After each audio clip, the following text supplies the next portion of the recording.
সময়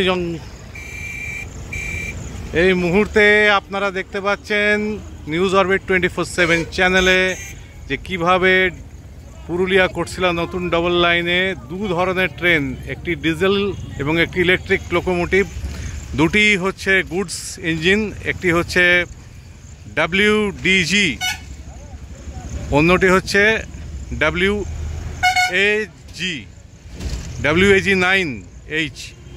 এই দুটি ইঞ্জিনে দুটি ট্রেন এই মুহূর্তে চলে যাচ্ছে দুদিকে। একটি পুরুলিয়া স্টেশনের দিকে আসছে, আর একটি ট্রেন চলে যাচ্ছে টুয়ার্ডস গৌরীনাথ ধামের দিকে। সেই বিরল দৃশ্য এই মুহূর্তে আপনারা দেখতে পাচ্ছেন নিউজ অরবিট 24/7 চ্যানেলে। গত কয়েকদিন ধরেই এই লাইনের গতি কমানো হয়েছে, তার কারণ প্রচণ্ড বৃষ্টিপাত, এবং এই মুহূর্তে আপনারা দেখতেও পাচ্ছেন যে কতটা জল এখানে জমে আছে। সেই জল অনেকটা বেরিয়েছে কিন্তু এখনও রয়েছে। এই মুহূর্তে আপনারা দেখতে পাচ্ছেন যে কিভাবে ট্রেনটি, যে গুডস ট্রেন যেটি ইলেকট্রিক ইঞ্জিনে আসছে, ইলেকট্রিক লোকোমোটিভ, সেটি ক্রস ওভার পাস করে আসছে টুয়ার্ডস পুরুলিয়া স্টেশনের দিকে আসছে। এই মুহূর্তে আপনারা দেখতে পাচ্ছেন একটি বিরল দৃশ্য, যেখানে একদিকে ইলেকট্রিক লোকোমোটিভের একটি ট্রেন এবং অন্যদিকে ডিজেল লোকোমোটিভের আরেকটি ট্রেন।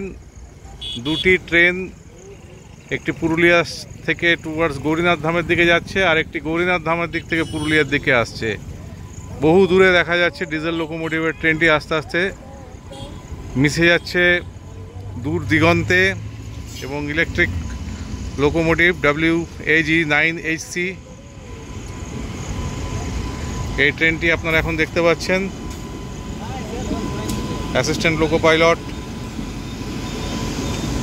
তিনি বাইরের দিকে তাকিয়ে আছেন। একটি ফাঁকা ট্রেন, আমরা দূরের দৃশ্যটি আরেকবার দেখাচ্ছি, সেখানে স্পষ্টভাবে দেখা যাচ্ছে দুটি ট্রেনের এন্ডিং খুব স্পষ্টভাবে দেখা যাচ্ছে। দুটো দেখুন, দুটো ট্রেন দুদিকে, একদিকে ডিজেল লোকোমোটিভ দেখা যাচ্ছে একটু হালকা করে, অন্যদিকে ব্রেক ভ্যান।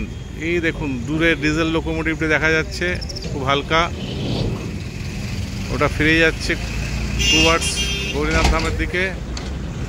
আর অন্যদিকে আমাদের যে ট্রেনটি এখন পুরুলিয়া স্টেশনে ঢুকছে তার ব্রেক ভ্যান দেখা যাচ্ছে। দুটি ট্রেন দুদিকে ডবল লাইন হবার পর থেকে এই ব্যবস্থাটা আমরা দেখতে পাচ্ছি যে একাধিক ট্রেন চলাচল করছে এই লাইনে।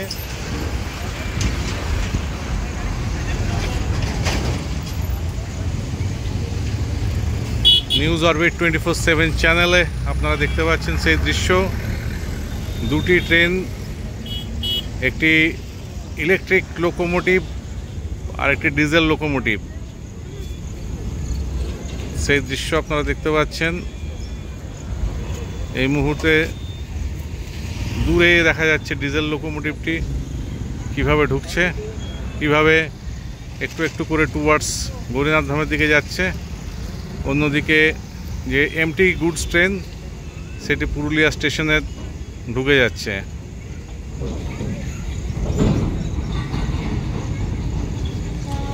সেই সঙ্গে সঙ্গে আমরা দেখতে পাচ্ছি কতটা জল এখানে জমে গেছিল, সেই জল এখন নেমে গেছে অনেকটাই, ট্রেন চলাচলও অনেকটা স্বাভাবিক হয়েছে।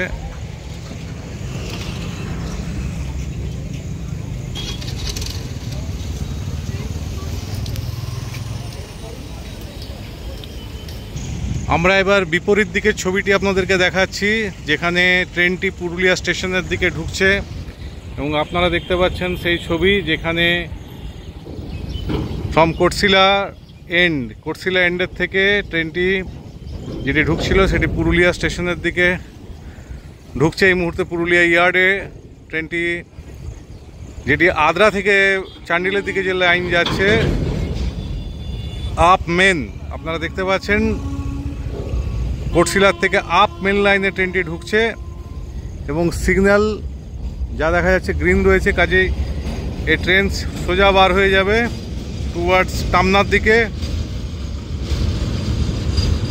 আগের থেকে ট্রেন সংখ্যা এই লাইনে অবশ্যই বেড়েছে, কিন্তু ইয়ার্ডের যে ইয়ার্ডের কাজ হওয়ার কথা এবং দুটি অতিরিক্ত প্ল্যাটফর্ম, সেই কাজটির গতি অত্যন্ত ধীর, তাতে কোনো সন্দেহ নেই। আপনারা দেখতে পাচ্ছেন পাশে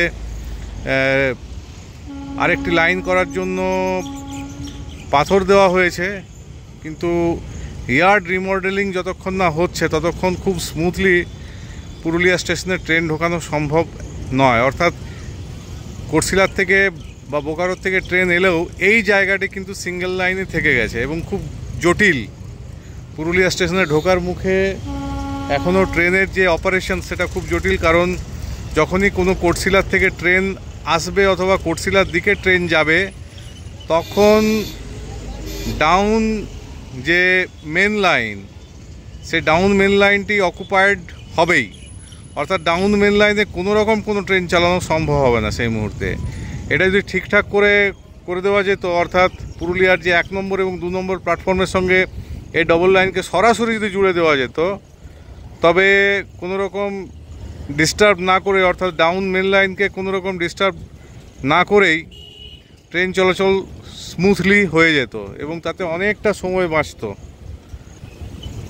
যাত্রীদের অযথা হয়রান হতে হতো না। বিশেষ করে আমরা দেখেছি গৌরীনাথ ধামের থেকে আসার সময়তে এখনও পর্যন্ত যে হোম সিগন্যাল রয়েছে পুরুলিয়ার, সেই হোম সিগন্যালে অনেকক্ষণ ধরে দাঁড়িয়ে থাকতে হয় ট্রেনগুলিকে বেশিরভাগ ক্ষেত্রেই।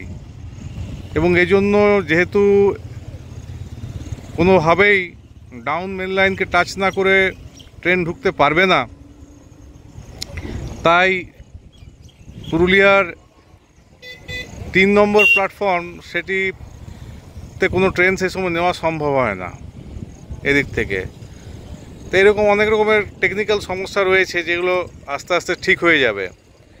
আপনারা দেখছেন নিউজ অরবিট 24/7 চ্যানেল। এই চ্যানেলকে আরও বেশি করে সাবস্ক্রাইব করুন, শেয়ার করুন এবং দেখতে থাকুন নিউজ অরবিট 24/7 চ্যানেলকে।